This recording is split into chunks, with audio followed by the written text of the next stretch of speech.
So, we're into the finalists, Stanley Cup winners. We're into the second Stanley Cup for the New Jersey Devils. And I want to say one thing straight off the bat. Anytime I talk about the Devils now, I'm guaranteed to get somebody talking to me about how Brodeur was the greatest ever. And if you disagree, here's proof. No, that's not how opinions work. Because we can all cherry pick which stats we want to use. And I know which ones I use. And could I be wrong? Absolutely. Do I think Marty Brodeur was the best goalie of all time? No. Do I think he's close? Sure. Is he one of the best in the era that I've watched hockey? Yes. Would I put him third? Yes. Behind Hasek and Roy? Yes. And that's it. That's it. Two guys that I say were better goalies than he was. And you could make arguments for other goalies, and I don't.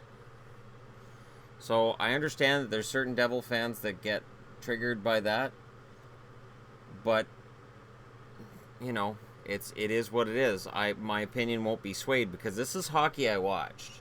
This is a team I watched. This was Scott Stevens at his worst or best, depending on your point of view. For me, Stevens' open ice hits were legal.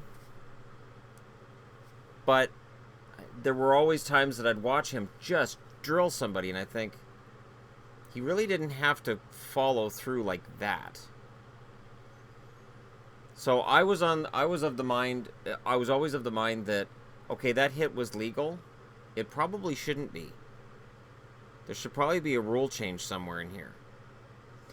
And I really think that all of the checking changes that have taken place where certain contact points aren't allowed anymore, yes, it can be referenced back to Matt Cook and some of the crap he pulled. But I honestly think some of it traces back to Scott Stevens. Because careers were shortened by hits that were committed by Scott Stevens. And that's not even up for debate. That's just reality. Now, when you look at this lineup, it's much different than the one that won the Cup 5 years earlier. That's why I wrote the whole thing out. I got the whole thing on screen? No, I don't. There we go. Now the whole thing's on the screen. Jason Arnott, one of my favorite players to play the game. Does he belong in the Hall of Fame? I think you could argue that he could get in there. I think you could argue that he'd be a good addition to the Hall of Fame. Now, do I think that Arnott will get in? No. Never. Sadly. Arnott was a guy who, when he came into the league, I always thought was kind of, oh, well, all right. And he kind of, okay, kind of a disappointment to me on some level. And as his career went along, he got better. He got better right up until he retired. I was kind of surprised he retired when he did because I thought he had another 2 years left. Bombardier was an extra guy. Brodeur, their starting goaltender, 1.61 goals against, 927 save percentage. Great goaltender. Oddly enough, I looked it up. The number one save percentage, I looked it up in here, this magazine. From that year, the number one goaltender in save percentage, Ron Tugnutt. In those playoffs, it was Ron Tugnutt. Good old Tugger. 11 games for Pittsburgh, and he had a .941 save percentage. Way to go, Tugger. He's never going to make the Hall of Fame either. Steve Brule, Sergei Brylin, Ken Danico, Warrior. I've said that before. Patrick Eliash, who's recently retired. That was where his legend in Jersey starts, really. Scott Gomez, who's a rookie, his rookie year. It's easy to remember that Gomez ended up being overpaid. He wasn't the only Devil either. This guy behind him here, Bobby Holik, got overpaid. But Gomez had a very good career up until a bad contract choice by both himself, I think, and the team that picked him up. Because after that contract signed, it just started to downward slope. And maybe the Devils knew something in not giving him what he wanted. Steve Kelly, Claude Lemieux. Lemieux comes back from Colorado that season. So Claude Lemieux is brought back by New Jersey and is part of another Cup winner. John Madden, rookie that season. Man. And whether I liked or disliked the Devils, I could not argue that John Madden wasn't just awesome. He was, maybe it's the last name Madden. Maybe you have to be tough if you have the last name Madden. but he was great. Vlad Malikov, Randy Mckay, tough as nails. Alex McGillney didn't play a key role, but a good supporting role, and it showed that he really wanted to win one. It's funny because he came over from the Canucks, and the Canucks got Brendan Morrison back. I don't think the Canucks would undo that trade, but it just showed that McGillney wasn't as heartless as he'd kind of been portrayed in Vancouver by fans, including myself. Sergei Nemchinov, whatever. Scott Niedermayer, of course, legend, Hall of Famer. Christoph Oliwa, who was named by either somebody who really, really liked Scrabble and wanted their kids' name to win them every damn game ever. Stop putting that on the board. It's not a word. It's my son's name. Proper noun. Or he was named by parents who wanted him to hate them, because he'd have to learn to spell that. 2 Z's is a no.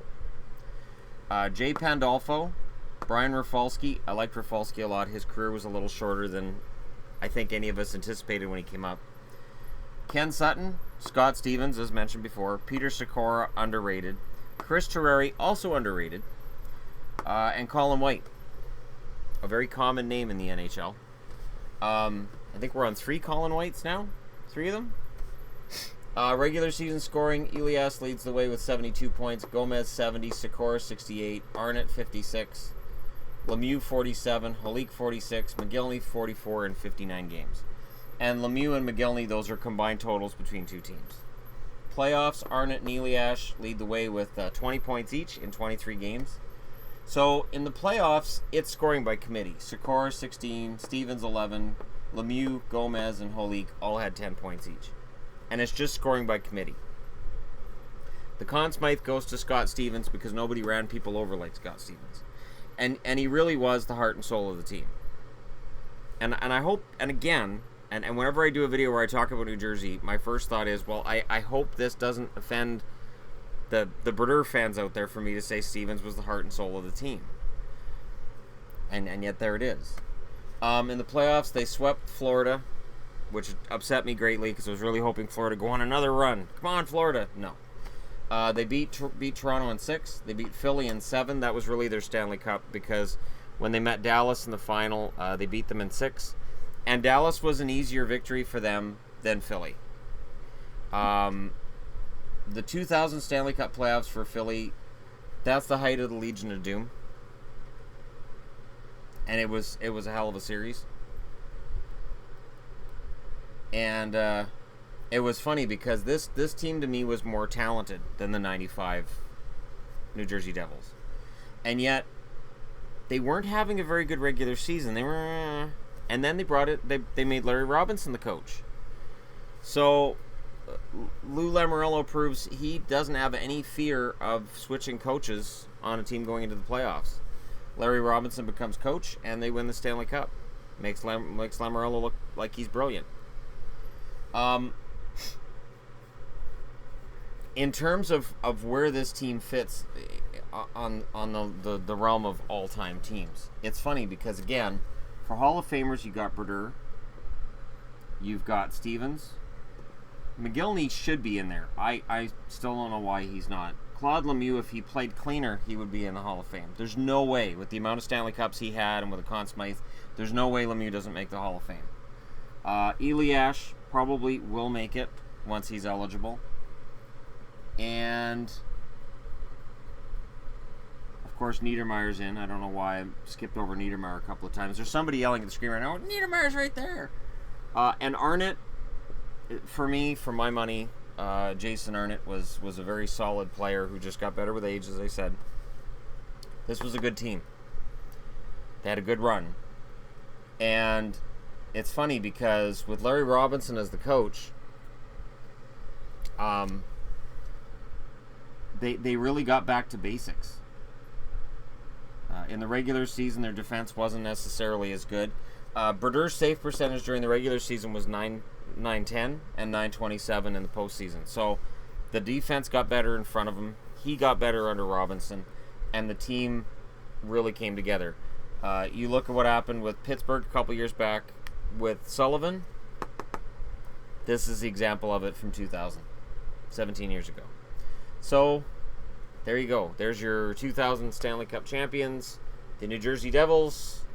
So, at the end or the start of a new millennium, depending on how you refer to it, does it start with 2001? Does it start with 2000? We all had the big 2000 celebration, and then 2001 there were people going, this is a real millennium. So, whatever. The 2K bug hits, and as a result, the virus known as the New Jersey Devils wins the Stanley Cup. I'm just kidding. This team was easier to watch than 95. The trap was still there, but there was more talent. In my eyes, there was more talent on this team, and it was more enjoyable to watch. Still low scoring, low chances, but the final with Dallas wasn't abysmal, like their final against Detroit had been in 95. That was awful to watch. So, pretty good all-around performance. Let me know what you guys think in the comment section below. Don't forget to hit like and subscribe if you're browsing your way through, and thank you so much for watching. I'll talk to you again soon.